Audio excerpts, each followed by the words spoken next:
বিশ্বনবী বলতেন জুমার দিন শ্রেষ্ঠ দিন, এই দিন আমার উপরে বেশি বেশি দুরূদ পড়ো। ফাইন্না সালাতাকুম মা'রুদাতুন আলাইয়া, কেননা তোমরা যে আমার উপরে দুরূদ পড়ো, আমি মরে যাওয়ার পরে এই দুরূদগুলো কে পাঠিয়েছে তার নাম, তার বাবার নাম সহ ফেরেশতারা আমার কবরে দিয়ে আসে।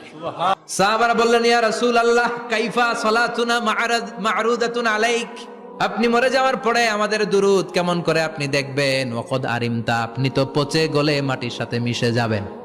বিশ্বনবী বলেন, ইন্নাল্লাহা হাররামা আলাল আরদি আন তাকুলা আজসাদাল আম্বিয়া, নবীদের লাশকে খেয়ে ফেলা, নবীদের লাশকে পচিয়ে ফেলা জমিনের সব মাটির জন্য আল্লাহ হারাম করে দিয়েছে। নবীদের লাশ পচে না, নবীদের লাশ গলে না। যারাই বিশ্বনবীর উপর দুরূদ পড়বেন, আপনার নাম সহ, আপনার বাবার নাম সহ, মালাইকাতু সাইয়াহিন, একদল ফেরেশতা আছে শুধু রাউন্ড দেয় গোটা ওয়ার্ল্ডে। কারা বিশ্বনবীর উপর দুরূদ পড়েছে, এই দুরূদ নিয়ে, এই নাম নিয়ে বিশ্বনবীর কবরে তারা পৌঁছে দেয়। চিল্লায় পড়েন আল্লাহু আকবার।